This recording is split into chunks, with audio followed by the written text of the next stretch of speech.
Where can I find good cleaners? So there's no doubt that at the moment it's a tough recruitment environment. It's hard to attract good quality candidates, and it's hard to find good cleaners who will stay with your business and deliver a great service for you long term. But it almost doesn't matter how good the marketing strategies you have in your cleaning business are unless you have the cleaners available to do it. So, on this channel I talk mostly about marketing because that's the service that I provide most of my cleaning business clients. I'll leave a link in the description for those interested. But in today's video, I want to talk about 3 key channels or 3 key areas that you want to think about and test in your cleaning business today if recruitment is a challenge. So let's dive straight into it. So first of all, Facebook groups. So when you look at the cleaners that are in your business at the moment, you want to try to think about them, categorize them in various different ways. Maybe you can categorize them by age or maybe by background or by interest.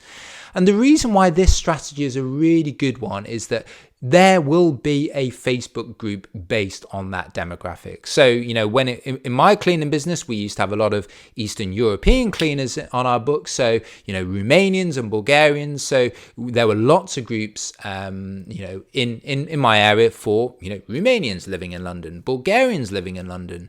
And that those groups will have and likely have people who are interested in your cleaning business for a potential source of work, because if you've already got cleaners in your company with that background, you can make that assumption that they will probably be interested in what you do as well.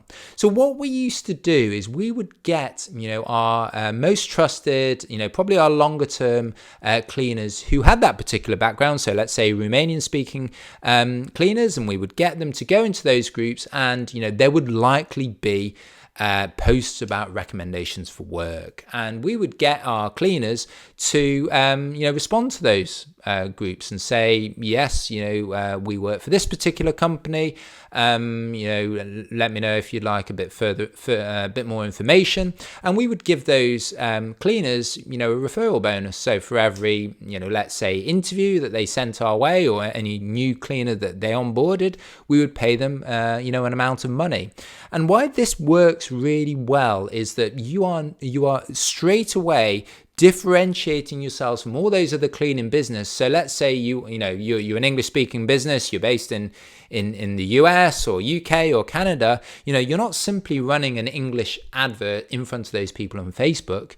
You are going in a slightly different way. You are going through their local language portals, and this can be a much better and more effective way to do it, because if you are targeting these potential candidates and you have a cleaner who speaks that local language, who is responding to posts about recommendations for jobs, then you're going to get yourself a new additional pool of candidates. So think about those cleaners in your business. Think about them by not only their background, but maybe their interests, or maybe where they're based, or maybe their age groups. And you will find that there are different groups in Facebook who will potentially be of interest to you. And then you want to find your most trusted cleaners in your company and ask them, would they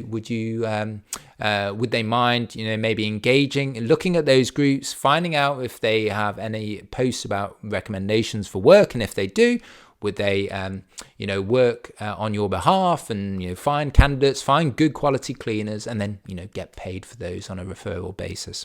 So the Facebook groups can be a really, really effective way to do this. Number 2 is then contractor partnerships. So as we know, wherever you're based around the world, there's lots and lots of cleaning businesses. And importantly, for this point, there are lots of 1 person, 2 people, 3 people cleaning companies, very small fragmented cleaning companies that, don't necessarily have the marketing expertise to get lots of clients. So you can go and contact those cleaning companies and say, okay, you've got availability, we've got some marketing expertise and knowledge. If we work together and I sent you some jobs and you worked within our cleaning business as a contractor, would this be something of interest? And, if you are offering them a pay rate similar or broadly similar to what they would charge their clients anyway, it should really be a no-brainer.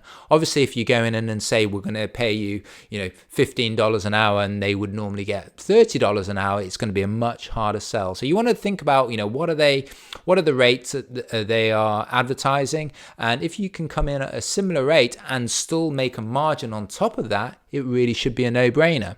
So great places to find these types of companies would be, these Facebook groups. So, let's say you're a Chicago-based cleaning business, and you're in some of the local parents groups, as I talk about, as a good marketing channel in some of my other videos. You'll find that there are cleaning companies that are responding to posts there. You might simply just go into Facebook and search. And you just want to get a feel of how sophisticated you think some of these cleaning companies are in terms of their marketing. Have a look at their websites. If their websites look like they're pretty basic, there's not much content on there, maybe it's been pieced together in Wix or, one of those DIY website tools, you can maybe make the assumption that maybe marketing isn't their forte. You obviously go to some cleaning business websites and you think, yeah, these guys know what they're talking about.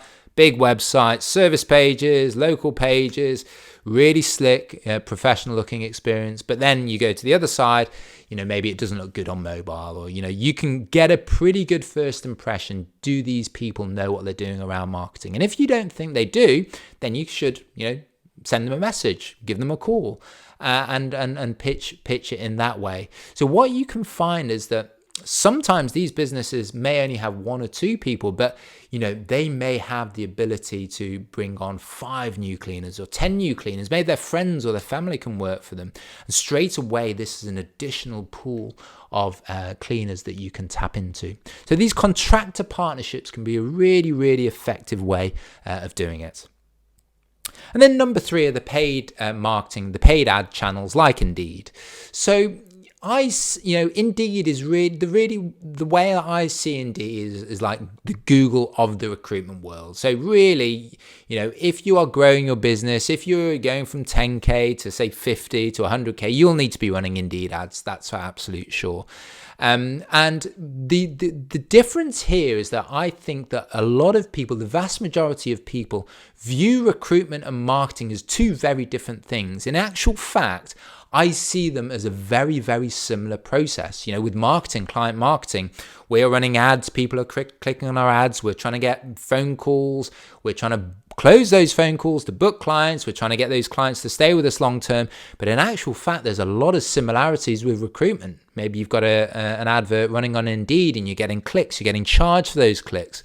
You're trying to get people booked in for interviews. You're trying to onboard those cleaners. You want to get good cleaners to stay with you long term.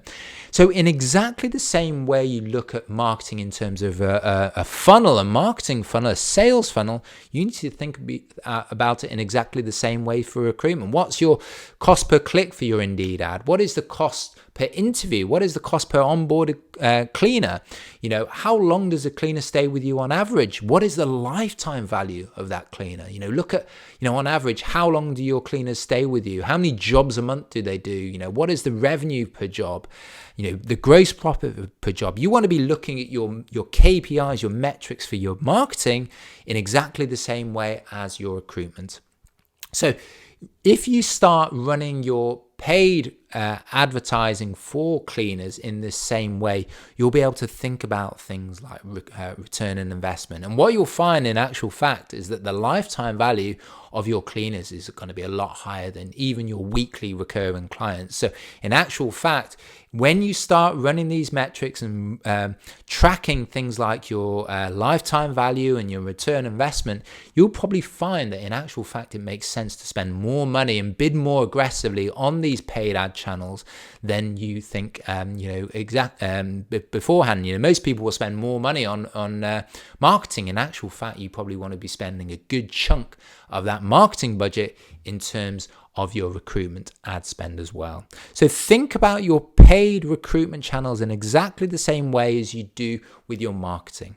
And once you start getting a greater pool of candidates, you want to start throwing fuel on the fire with your marketing.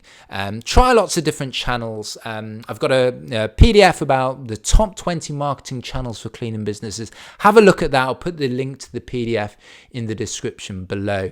But really, you want to get your marketing set up before you get your recruitment right. There's no point getting all these fantastic cleaning candidates and cleaners on your books unless you can give them the job. So go through that PDF, get all your marketing channels ready to go, and then once you've onboarded these cleaning candidates, turn everything on, give them a load of clients, and book them in and start generating revenue. So once you've got your marketing, your recruitment volumes coming through, you're getting a good volume of candidates coming through, you then want to try to optimize your recruitment funnel. Are you running test cleans? Are you doing Zoom interviews? Are you doing group interviews, face-to-face?